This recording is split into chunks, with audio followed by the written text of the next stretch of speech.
ang papasok na agad tayo dito sa ating Game 2. It's all about the pacing, and let's head on to the draft. Execration goes to the blue side. Evos SG sa kanila naman ang red side at ang 2 picks na pagkasunod. Honestly, Evos SG, if they don't ban out Ling in this phase, medyo parang binaril nila yung sarili nila sa paa. Execration, they still looking like they're playing against Blacklist International, but that is to be forgiven. Knowing na, again, Evos SG adapted a lot. Uy, kita tayo sa screen ko. Uy, pero bakit sa atin nanonood si SG? Wow, Ibang team yan. Oh, wait, ibang team ba yun? Ibang team yan. Oh, okay, they still ban out the glue. Evos SG respecting the hero pool of Execration. Pero remember, Execration, their first pick. Ang daming first pick material ni Execration. There's the Lunox, there's the Selena, there's the Kufra, and there's also the Benedetta.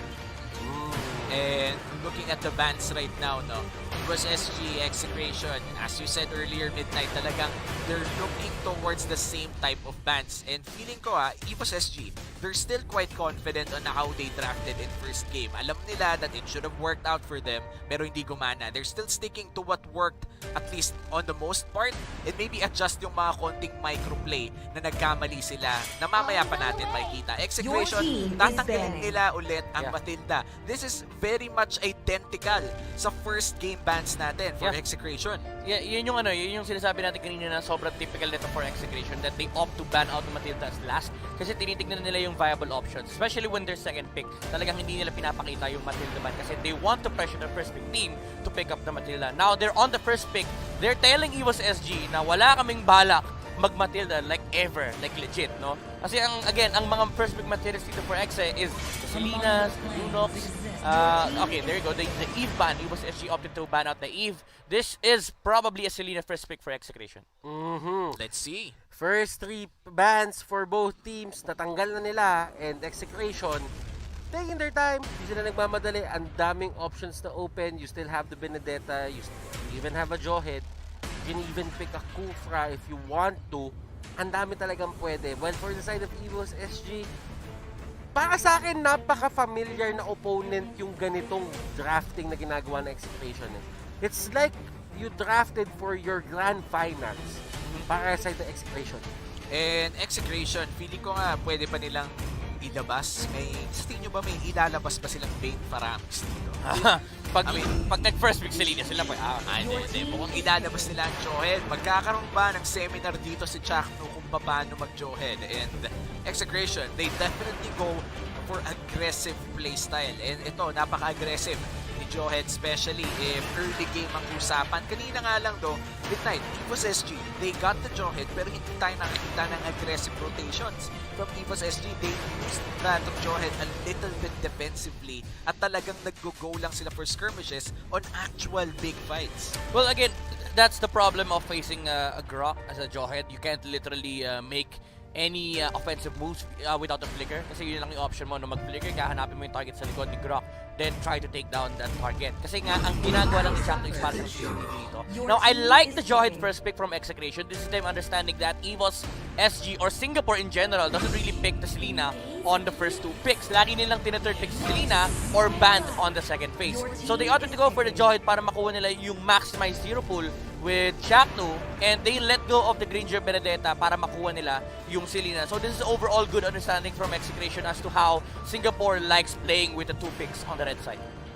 This is quite scary for the side of Execration. This is the tempo setting heroes na hinahanap ng Execration. If they ever command yung rhythm nga, katulad sinabi natin, if they want to be aggressive, they can. But right now, hero stats ni Harith, it's a 100% Okay na. Pwede win na. rate. Pwede na. Ano pwede na? Hindi ko Pwede nakita. na. 100% win rate si Harith. Nako syempre, 1 game pa lang, pero 100%. 4 games. 4 games na ba? 4 games. So, match 4 na. Ayaw nga pala, sorry. Akala ko for this match lang, pero yeah, Your 100% team is win rate on this Harith plus a Selena pick from etong Max. So, nabanggit ni Butters dito na merong tempo control ang Evos SG. But for Execration, feeling ko, yung tempo control nila, may skill shot lang. Kumbaga pag kumagat ang kanilang abyssal arrow o kumagat yung eject sa tamang target, mabibreak nila yung tempo na meron ang Evos SG. But I love this Popol and Krupa pick. Talagang gusto nilang tapatan ang naibibigay ng Selena. And Popolet Kupa, Evos SG, that is going to be their Your pick. team is And banned. Execration, Lunox naman na kanila tinanggal. Well, for Evos SG, tinanggal nila yung Lord na pwedeng gamitin ni VJ. Actually, I like the Popolet Kupa pickup from Evos SG. There's no Farsa potential anymore as they already saw Selena and Harith. Now you have to take out the Lancelot of VJ. Even if it's not the best assassin that Execration has played, it's really good against the lineup of Evos SG. Yung Popolet Kupa, Benedetta, and Granger, napakahirap labanan ng Lancelot if you have these three heroes. Unless they're willing to let go of the Lancelot and pick up something on the sideline, like for example, the Parats. Para lang may ma-maximize nila yung fact na pwede kasing i-pick ni Execration yung Selena tsaka Lancelot. So most likely parang, alam mo, tinetelegraph lang ni Evos SG. Okay, maglalan Selena sa Exe, ang ganda ng first pick Barat sa atin sa second phase. Yeah, and they ban out the Pakito. Ibig sabihin, inopen nila yung sinasabi mong Lancelot and Execration.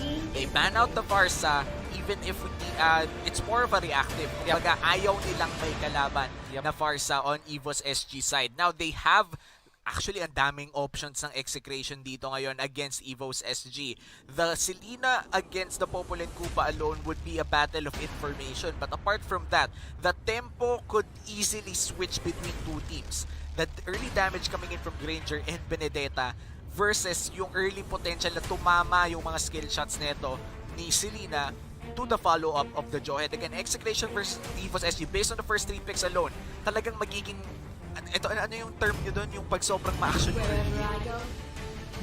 Bakbakan. Bakbakan? O balagbagan ng Balagbagan. mga action Jackson. Action Jackson. Madami. Hinahanap ko yung term eh. Kasi merong Action Jackson eh. Marami. Ayan yung Lance. Oo. Ayan na yung Lance. Okay, I pero like ito, it. Lance and Uranus, ang last pick ng Execration, last 2 picks rather, Evos SG, they go for Rafaela, which means there is a probability na kumuha na sila ng tank side laner. Kasi nga medyo kulang yung kanilang tanking potential. There's two ways to go about this for USS. Tama yung sinabi ni Batis kanina, tank, semi-tank actually, like the heroes of Yuzong, Babarats. Pero one thing that they could go for is they can flex the Benedetta XP lane and they can actually go for a Hayabusa gold lane. Wow, that is gonna be a big turn for Evos SG if ever. But I want to point out the Rafaela pick. I like this Rafaela pick mainly because it answers a lot of the... Oh wow, they're actually gonna flex the Benedetta, but they're not gonna go for a gold lane Hayabusa. They're gonna go for the Alice instead in the gold lane. Panapat dito kay Kendra. It is a great catch. Madali siyang makapag-zone out ng mga tao sa sarili nilang mga comfort zone, specifically yung mga Zaman Force. And this is going to be interesting. Evos SG, are they gonna take us to a game number 3? But right now, we will introduce the players with their heroes at kung hindi tayo papasok sa Land of Dawn, yung bilog na naman ay lalabas anytime soon. Nasaan yung sound effect? Hindi nyo naman ginawa eh. Ba't yung sa akin inaasa lahat? Ay, pasensya na kapatid. Papasok na tayo sa ating game number 2. Ano yan? Ako na play-by-play, ako pa sound effects? Siyempre. Siyempre, kaya ka nga ang core idol. Alam mo, dagdag bayad yun. Dagdag, 500 per game. 500 per sound Okay. effect. Oh, Pero mamaya na tayo sa sound effects. Let's head out to the Celestial Palace for game number 2, the Evos SG versus Execration. And at I think this is standard rotations coming in for the side of Evos SG. Medyo gusto lang nilang maging safe, kumbaga. Tinitikitan na nila si Granger. Alam nila kung ano nangyari ni Game 1. Yeah, you know what? Honestly, I would have preferred the Esmeralda pick for Evos SG over the Alice. Kasi gets ko yung idea. You're against Uranus, pero you're also against a Harem. Medyo losing match na kagad yun for Evos SG. Esmeralda was the perfect pick if they want to go that route, no? Yung mage side lane na kaya lumaban against Execration. But then again, what Alice provides for Evos SG is the constant lane pressure and the mobility factor of the hero. Something that is really important against the likes of Selena's, Lancelot, even against the Jawhead. And Evos SG right now, girl, mukhang babagsak pero very low HP lang pala. Good thing meron siya Purify doon just to bail himself out. Pero kasi ang papansin mo dito for Evos SG, dalawang Purify na nila ang down. And this is gonna be big for Execration dahil ang first turtle natin ay magsuspawn ng 35 seconds from now at medyo malayo pa ang cooldown ng Purifies na yun. It's gonna be a big advantage for Execration. Kenra, confidence showing already with that TP. Binabawian kaninong game 1, pinatay mo ako. Ngayon lugi ka sa akin sa matchup, takot ka sa akin. Pero alam mo, focusing on Evos SG a bit more dito, Soul, he is one mean Benedetta player. Isa to sa mga favorite heroes niya, ginamit niya to halos dati. But Soul will just try to get away. Ayaw niya ayaw niya makipagsuntukan. Medyo mas mahaba kasi yung espada ni KillVJ ngayon. Medyo mas masakit. Level 4 na rin ang Lancelot na yun against sa level 3 Benedetta. So medyo egol talaga. They don't want to go for that fight. Pero Turtle bilis bumagsak. Mabilis talaga bumagsak, men. Pero yun, hindi mabilis ang hindi mabilis. Well, mabilis. Mabilis yung sa sobrang bilis nga, akala mo hindi na mabilis. Sa sobrang bilis, akala ko hindi na mabilis. Tama yan. But, kill BJ. Nakuha niya yung turtle, pero hindi natin nakikita yung sa baba. So, isipin nyo na lang, siya yung nakakuha niya. Oo nga, and that gives Execration a big gold lead, at least for the early game. First Blood plus Turtle, that's an immediate 800 gold lead para sa Execration. Ano kayong gagawin nila dito sa tempo na sila yung nag-start? Kumbaga sila yung naglapag ng unang paa sa sayaw na mangyayari in this game. And tingnan mo yung pwesto dito na Execration, doon sa mapa ng Evos SG, masyado silang tapak dito sa may mismong gitna na ng Tier 2 at Tier 3 turrets. Gusto pumunta sa Singapore na rin siya. Nako, baka nga nasa Poland na dong, papasok na doon sa inhibitor. Ano gusto pumunta? Di ba nasa Singapore naman? Oo nga pala. Tama naman. Okay. Anyway, dito sa Execration for the Lancelot, no? Again, sabi mo kanina na sila yung unang umapak dito sa dance floor ng Execration. They have a Selena, so they can get they can take resources much faster compared to Evos SG, and they're also playing Lancelot. As a Lancelot in a game, you'd want to establish at least 1,000 gold lead. Then you start taking up the resources of the enemy kasi kailangan leading ka talaga against the enemy para ma-burst on mo yung mga targets na gusto nyo patayin. And si Soul ang magiging target sa may kabila, but Kelra still alive! Oh, wow! Grabe yun. Ang galing ni Kelra dito, humanap ng lusot doon sa rotation ng 4 na tao. Evos SG, 4 yun. 4 na tao ang iniwasan ni Kelra, pero they're gonna go for the third instead at mukhang wala na magagawang Execration. Joke lang! Naubusan ng minion. Naubusan ng minion indeed. Potato. They might just actually give this up kasi nandito si Chaknu. Yeah. Ayaw nila pahuli pa. And si Pokemon dito. Oh! Ano ba? Unstoppable Force. Panis! Pero look at that arrow. Connection. Chak to max. Nako, it's gonna be another Pokemon na nahuli. Game 2 na, Garakachemol pa rin, Butters. Garakachemol, Kelra. Wala na siyang Torre dito, pero he seems to be happy kasi nakakuha siya ng isang kill and never pa siya natitake down kahit may 4-man rotation na naganap. And speaking of 4-man rotations, nakaganti naman ang Execration doon sa taas. Actually habang nangyayari yung 4-man rotation, nagkaroon ng cross-map play si Execration, sila pa nakakuha ng kill. It's a third for a kill at mukhang Turtle pa nga mag-secure ng Execration dito unless may steal na magaganap, pero Lancelot yan at truthful na. Napakahirap agawan yan. Thorn Rose, Retribution, lahat ng klase ng burst damage na gusto mong makita, pwede niya ibigay at kaya niya tansyahin yun. Depende sa kanyang damage output. And so, hindi niya kinakaya si Renjo dito. Oo, kumbaga parang Exorcist, binato pa nga si Pokemon, Garakachemol na naman. At eto si Pokemon na naman ang pinaka-target, pero hindi nga siya tutumba.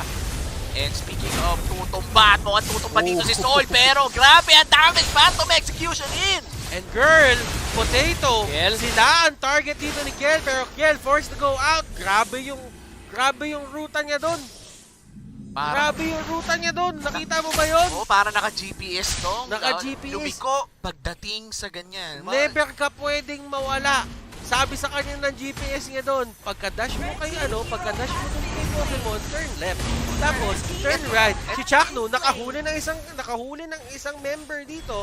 Soul goes down, Pokemon goes down, and KLVJ once more! Definitely once more! And kinagat siya ni Kichudong. Masyadong mabilis palibasa, naka-smart 5G. Sobrang bilis talaga ng pasok doon ni Kuya mo KLVJ, pero nakakagat eh. Kumbaga, alam mo yung pag tumakbo ka ng mabilis sa aso, mas nalo kang hahabulin.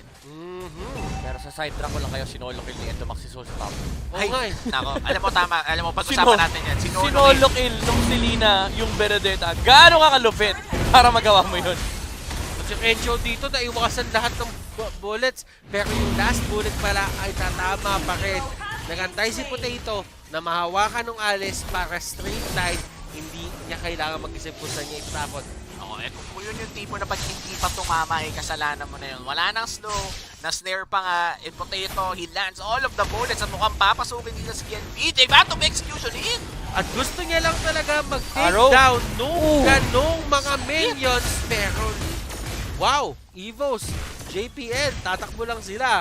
And it seems to me na mas magiging maganda para sa kanila yung pag-take down ng turrets at pag-control ng mapa. Yeah. Again, bumabalik tayo sa signature playstyle ni Evos SG, yung constant pressure sa objectives. And this is where you start seeing the benefits of having an Alice. Kahit hindi ganun kaganda yung start niya sa laning stage, the presence, no, yung threat, na kapag nag-objective sila, may isang hero na pwedeng biglang pumasok against Execration. And Jackdo going in, ladies and gentlemen. At Ano? ang daming Wow! niya. And Kelra, Zaman Force, hinahabol si Potato, and Potato can get out. Si JPL ang pinaka-next target para sa kanila, and Jackdo, yung hinahabol kanina, siya na ang nahahabol pabalik. At tatakas na sila doon, keeping the casualties low. Nawala man sa kanila si Etomax, pero nakuha. Isa pa! Pero sinamahan mo pa ng isa.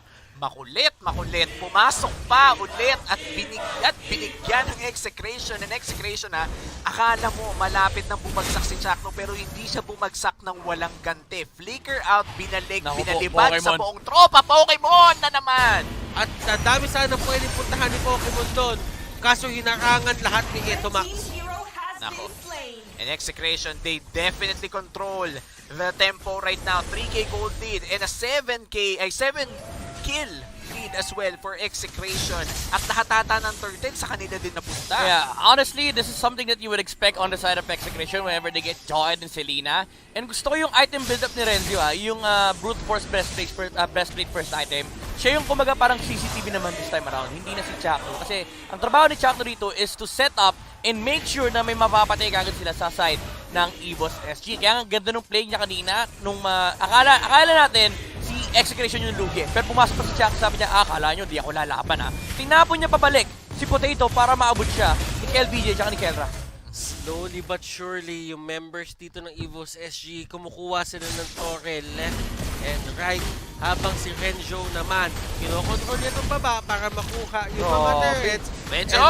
This looks like the second turret at 1/4 HP. Hindi pa tutumba dito, pero sabi nila Kelra, sige, may sumagot doon.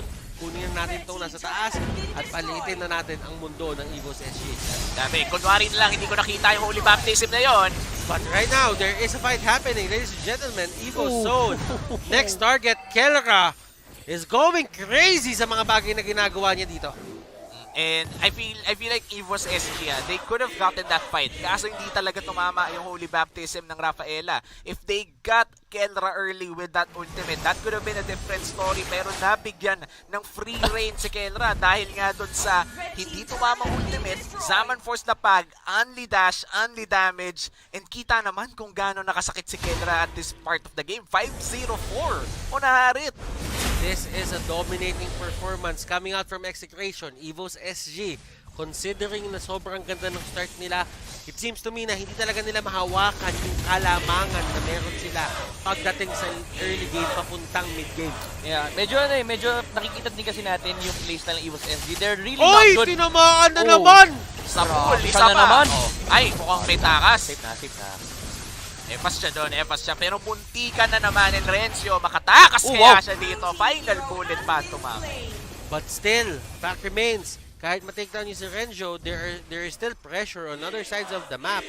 And mapapansin ninyo, it takes a lot of resources. Ang daming resources na nasasayang kapag tinitake down mo ang isang Uranus at full HP. Yeah. And Takes again, a lot. we go back to the idea na si Evos SG, hindi nila talaga playstyle na kailangan nila protektahan si Potato. As much as possible, they want to be the ones who are putting the pressure against Execration. But then again, you are playing into assassins. Actually, ang daming pwedeng pampatay ng Execration to anybody on the side of Evos SG. Kapag tinamaan ka ng araw, patay ka. Pag nahuli ka ni Chaknu, patay ka. Kapag nakita ka ni KLVJ, patay ka rin. So, ang daming options na Execration to get pickups. And at the same time, yung team fight nila, lamang pa sila kasi yung team fight ng Evos SG, it's an Alice, and you naturally just lose to a Harith. And looking at the stats right now for Evos SG, feeling ko di dapat sila kukulangin sa damage. But then again, the Benedetta is 0-4-0. Dapat hindi sila kinukulang sa damage dito. They have 2 supports, sure. Pero meron silang Benedetta. Kaso nga lang, 0-4-0. The moment na hindi magkaroon ng maraming items or at least 2 items on time ang isang Benedetta, medyo kukulangin talaga ang damage. Even when you land the Alecto final blow. But you do have to remember, late game potential, there is some in Evos SG. The Alice is there. Considering pa na talagang kailangan pang i-set up or kailangan pa talagang patagalin yung laro para sa kanila ngayon. But for the side of Execration, they do have the Harith. Meron pa silang KLVJ dito at Etomax na kayang mag-pick up ng kahit sino at certain moments, and si Chaknu, pwede pa siya maghain ng kills para sa teammates niya. Despite being dangerous for Execration, they will be securing this Lord. Pero konti na lang That could have been a 3v5 or a 3v4 for Evos SG pero hindi nila kinuha. They didn't risk it. Yeah, things will about to become worse for Evos SG. Na-pick up na yung Divine Glaive kay Kelrad. That Harith, yung damage output itong taong to, it's gonna hurt a lot on the side of Evos SG. Disol, tumatakbo, tinatakbuhan niya talaga at yung Evos SG, hindi na sila lumalayo doon sa kanilang base. Alam nila na sobrang daming pick-off potential na meron niya yung Execration na isang maling tapak nyo lang, literal, kaya kayo pasabugin. And Renjo gets out, pero nahuli sa likod si Potato at hindi ganun katagal yung pagkaka-disable sa kanya. Kenra, ayan, nakagante ng isa. Bagsak dito si Alice at mukhang Torre ang susunod nila. And that's a 1-4. Araw? Wala namang nangyayari. Wala namang pala. Easy ka lang. Wala namang nangyayari. Practice lang. Kinagat lang. Konting pagpasarap. And as you can see, there is a Lord going for the turret doon sa may taas. And unti-unting nawawalan dito ng space ang side ng Evos SG at tumama na naman kay Soul. Pero Soul is much more ready sa mga ganyang areas. Kumbaga parang may arrow to the heart, laging may arrow to the soul naman dito sa ating game. Grabe si Ito Sobrang lalim naman. Sobrang lalim.